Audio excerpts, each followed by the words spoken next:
Teobytes. En la teología cristiana, la neumatología se refiere al estudio del Espíritu Santo.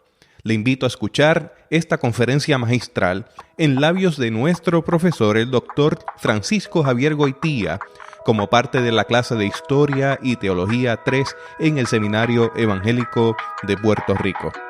Saludos y bendiciones, les habla Jesús Rodríguez Cortés y les doy la bienvenida a esta edición de Teobytes. Teotecnología.com presenta Teobytes. Esta mañana les hablo del tema de neumatología en el calendario revisado. Está descrito como vientos a 200 millas por hora. Tienen unos podcasts de soteriología y de cristología. Este es el que le seguiría. Hablamos de una introducción al tema, luego vamos a hablar. Yo voy a usar dos libros, uno que va a hablar de espiritualidad y el Espíritu Santo, y estoy usando el libro Mañana, Christian Theology from a Hispanic Perspective, de Justo González. Luego vamos a hablar de asuntos teológicos del Espíritu Santo, la doctrina del Espíritu Santo. Ahí estoy usando a Daniel Migliore y su libro de Text of Faith, Seeking Understanding. Luego vamos a hablar de algunos documentos que son importantes relacionados a la doctrina del Espíritu Santo, el tercer artículo del Credo Niceno, la discusión del tercer artículo del Credo Apostólico en el Catecismo Menor de Martín Lutero, y una sección del libro Mysterium Liberationis del Espíritu Santo, escrita por el doctor José Combín. Y si nos da tiempo, como a las 3 de la tarde, hablamos de cómo eso se aterriza en boricua. Un rugido de centauro mastica el patio sin prisa. Se sienta en la marquesina a deshojar techos anchos. A la palma la hace trapo, al vecindario amortigua. Se estremece así la isla con quemazón de huracán. María baila al pasar un ten con ten de Hiroshima.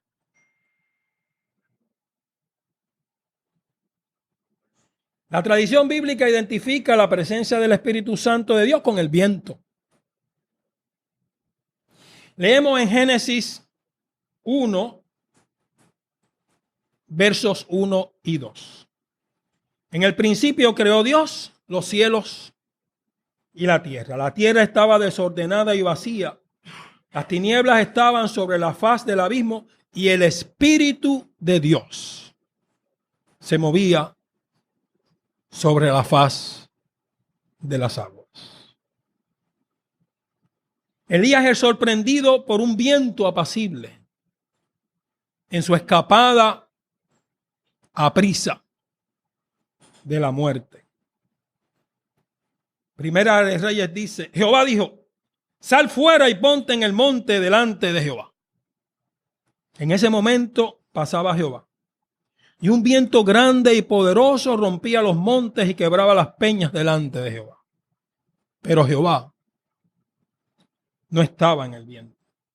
Tras el viento hubo un terremoto, pero Jehová no estaba en el terremoto. Tras el terremoto hubo un fuego, pero Jehová no estaba en el fuego. Y tras el fuego se escuchó un silbo apacible, un viento apacible y delicado. Cuando Elías lo oyó,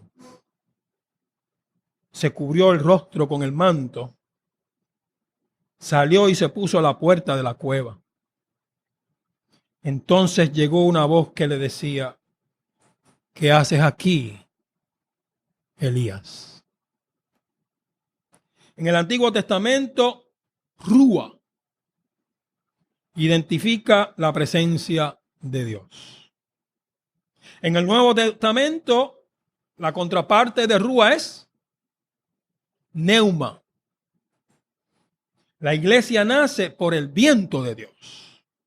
Hechos 2, del 1 al 2. Cuando llegó el día de Pentecostés, estaban todos unánimes juntos. De repente vino del cielo un estruendo como de un viento recio que soplaba, el cual llenó toda la casa donde estaban.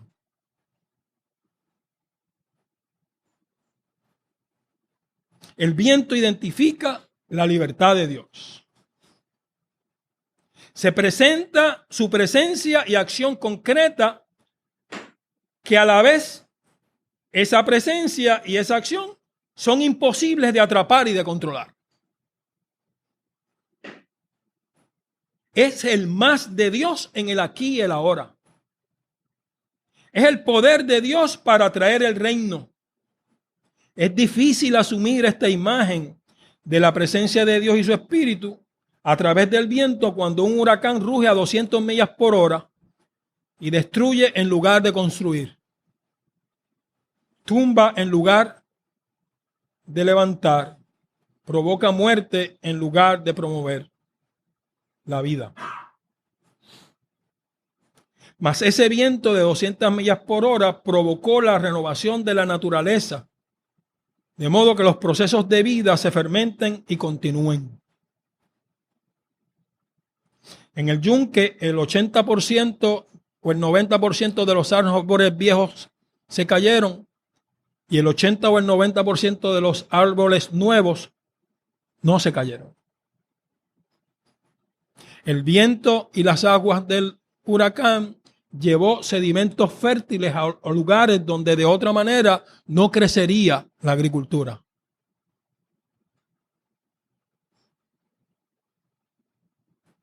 En la vorágine posmaría, las personas buscan dónde asirse, dónde agarrarse de la esperanza. La respuesta de la iglesia ha sido contundente y apropiada. Hablaremos más de eso en el tema de eclesiología. Mas la pregunta que debemos contestarnos es: ¿han buscado las personas algún atisbo de esperanza en la iglesia o han continuado cultivando sus propias espiritualidades? Es decir, después de María, tanto en la vorágine de la respuesta a la realidad de la destrucción y en medio de una actividad de la iglesia contundente, ¿hay más gente en la iglesia o no? ¿Dónde están buscando las personas la respuesta a su esperanza? ¿En la iglesia o están todavía o están en medio creando sus propias espiritualidades? El misterio de Dios y su Espíritu continúa porque vivimos en medio de una creación imperfecta. Lo que significa la caída, ¿verdad? Que la creación es imperfecta. Vivimos atrapados y atrapadas en medio de la provisionalidad y límites de nuestra existencia. Vivimos en la intermitencia del entretanto entre la tumba vacía y el cielo nuevo y la tierra nueva. Tal vez no fueron tanto las 200 millas por hora lo que hizo la destrucción en el país, sino nuestras 200 carencias y nuestras 200 irresponsabilidades. Porque vivimos en medio de una creación caída. Mas debemos hablar del Espíritu. Afirmamos la presencia del Espíritu de Dios, del Espíritu Santo, en todo esto que está ocurriendo. ¿Cómo hablamos de espiritualidades? ¿Cómo hablamos del Espíritu Santo? La tradición cristiana nos provee lenguaje y criterios para proclamar la presencia del Espíritu de Dios en la historia de la iglesia y en nuestras vidas. Nos exige la responsabilidad de asumir esta tradición y hacerla eficaz y válida en nuestra contemporaneidad, en nuestro contexto y estación de vida. ¿Alguno de ustedes afirma que el Espíritu de Dios está en medio de lo que vivimos? ¿Cómo?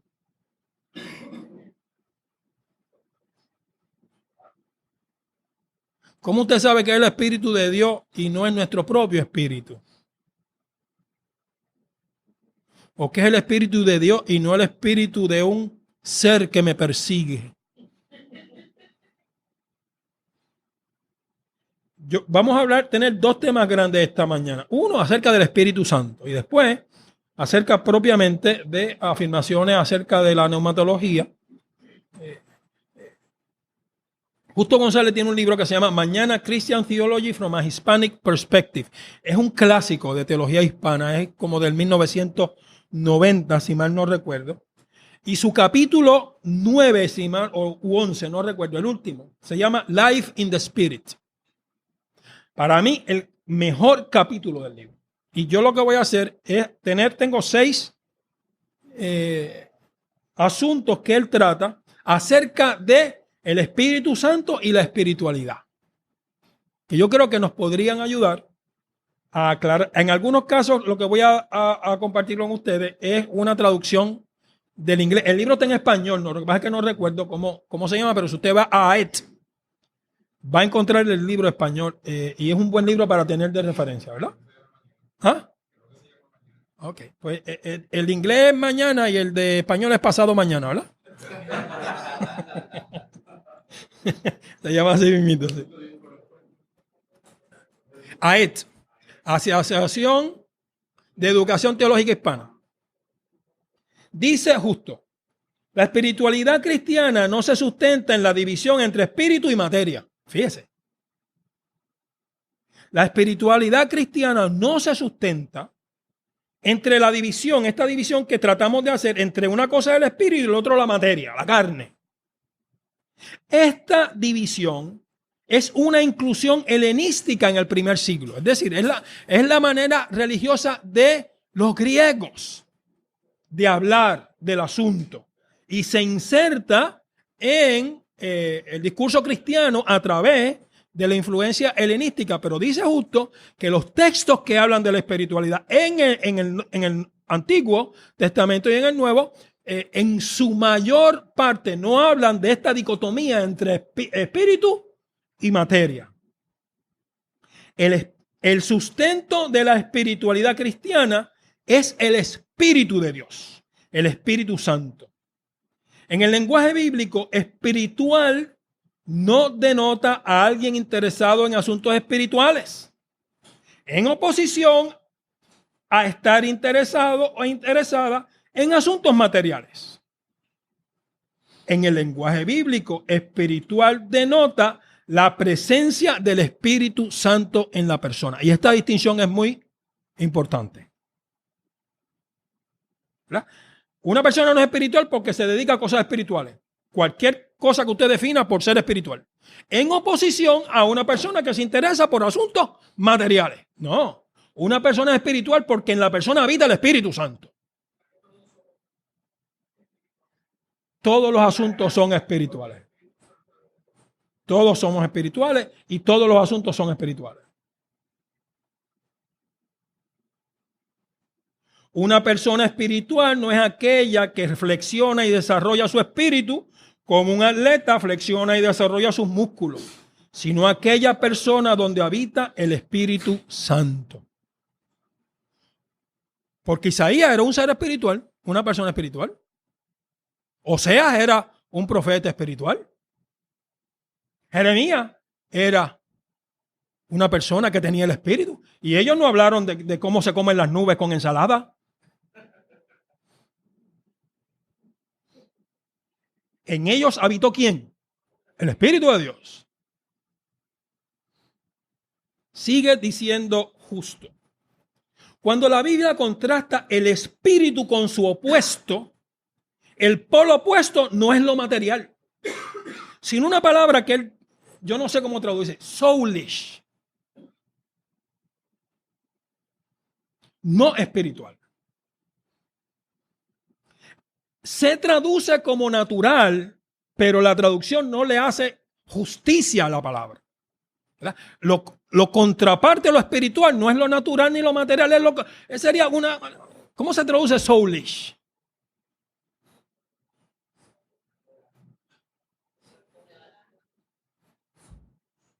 Tienen eso de tarea. El contraste entre la presencia y la ausencia del Espíritu de Dios, aun cuando todos tenemos un espíritu humano. Todos tenemos un espíritu humano. Pero el contraste es entre la presencia del Espíritu de Dios y la ausencia de ese espíritu. Que nada tiene que ver en virtud de que todos nosotros tenemos un espíritu humano por haber sido creados. El espíritu humano es parte de lo dado como parte de la creación, ¿verdad? Como seres humanos nosotros somos la dicotomía carne y espíritu, la tricotomía alma, carne y espíritu, la definiciones más contemporáneas de personalidad, de psiquis y todo ese tipo de cosas que incluye una dimensión espiritual de alguna manera. Pero eso es parte de lo creado. Y esa dimensión espiritual se cayó con la caída. Pero es parte de nosotros. Cuando el texto bíblico habla de lo espiritual en nosotros, no se está refiriendo simplemente a eso. Se está refiriendo a la llegada del Espíritu de Dios a nuestras vidas. Entonces el contraste es entre lo dado, el ser humano dado, la fuerza que nos hace decir que no somos y que incluye esta dimensión que podríamos llamar espiritual, que es parte del make-up de la personalidad del ser humano caído, y el poder del Espíritu que interviene para hacer que las cosas puedan ser más de lo que son. Porque yo no sé que usted se ha dado cuenta que cuando usted hace cosas buenas, la mayor parte de las veces, es a pesar suyo. Es una fuerza que está dentro de usted que nos hace ser más. Porque hay veces hay personas que usted lo que haría con ellas sería, pero termina amándolas y termina ayudándolas y termina conversando. Y eso no sale desde el espíritu que viene de los dados del ser humano por definición, aún en la provisionalidad de una creación caída, sino de la presencia del Espíritu de Dios en usted que lo hace ser más. ¿Me expliqué bien? Okay. Sigue diciendo justo. El Espíritu Santo es el garantizador del reino de Dios.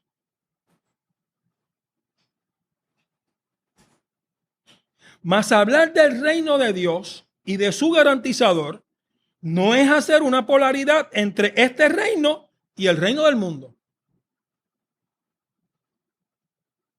No es crear unos polos, una dualidad de que el reino de Dios con su espíritu es una cosa y que el reino del mundo es otra cosa. El reino de Dios y el reino de este mundo no son opuestos.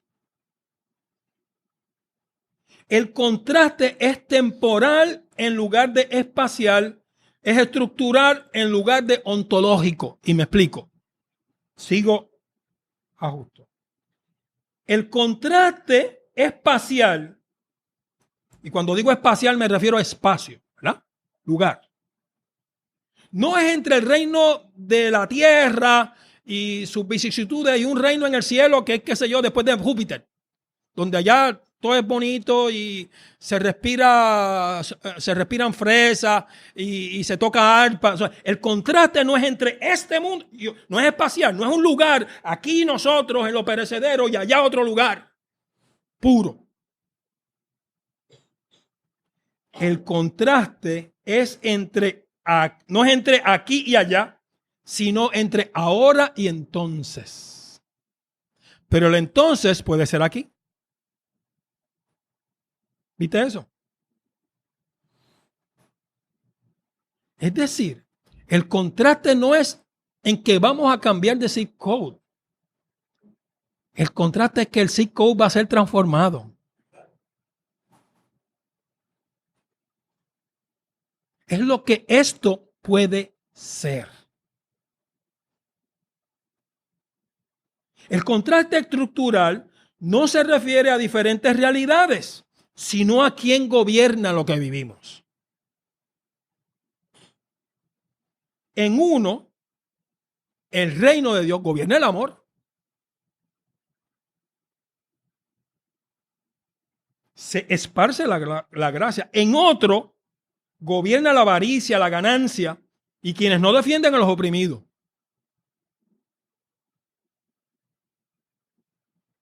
Y entonces, en algunas ocasiones, en el entretanto de la llegada de Cristo en gloria, nosotros podremos vivir en un momento en donde haya una tensión tremenda entre quienes gobiernan por avaricia y por lucro y quienes gobiernan desde el amor.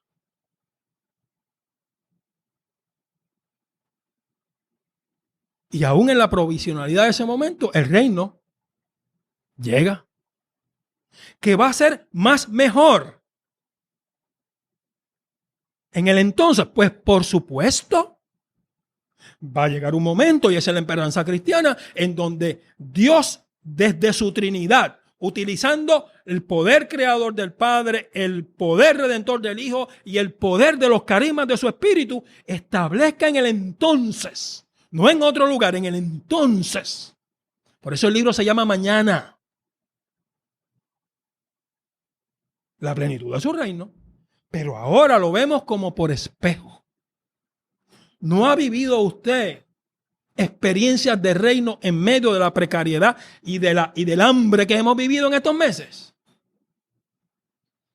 ¿No ha irrumpido el reino, el entonces, en el ahora que vivimos? En Utuado, en Cagua, en Maricao, en Humacao, en la 15, en Barrio Obrero. Mientras hay quienes gobiernan por avaricia, y aquí no, por favor, no me estoy refiriendo a la administración de turno, me estoy refiriendo a los poderes que gobiernan. Y hay gente en las comunidades que gobiernan por avaricia, y hay gente que gobiernan que viven buscando su lucro personal, y eso es un poder.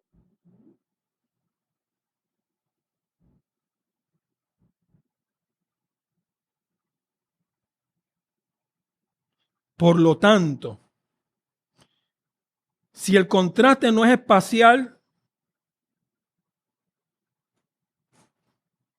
entre aquí y ahora, sino en términos de ahora y entonces, si el contraste no es ontológico, sino estructural en términos de que gobierna, de que el reino que gobierna, al reino que se refiere el texto bíblico, la teología cristiana, desde el poder del Espíritu, es el amor y la gracia. Entonces, la espiritualidad cristiana tiene un fuerte carácter escatológico.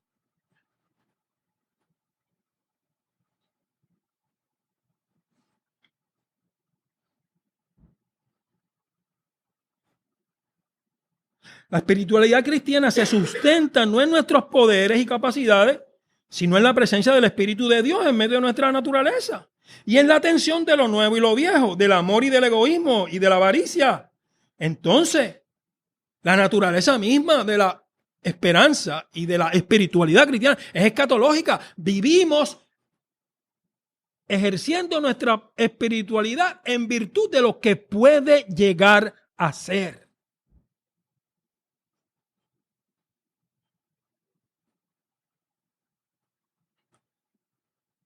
Entonces mañana, el título del libro, no significa tanto la respuesta indolente y perezosa de los hispanos a su realidad,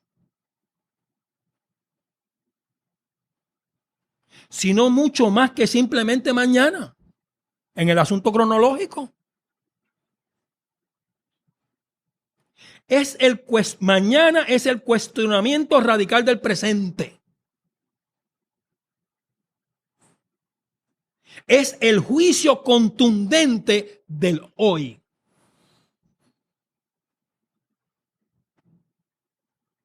Desde la visión escatológica de una sana espiritualidad.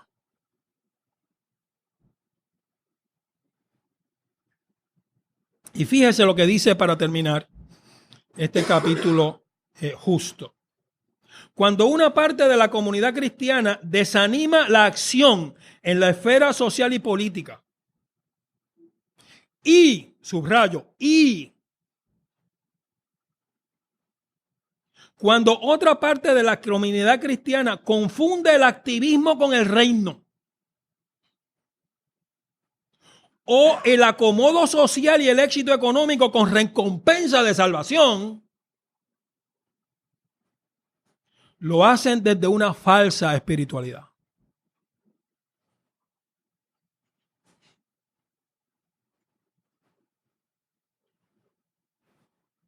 No hay que escoger entre evangelismo y justicia.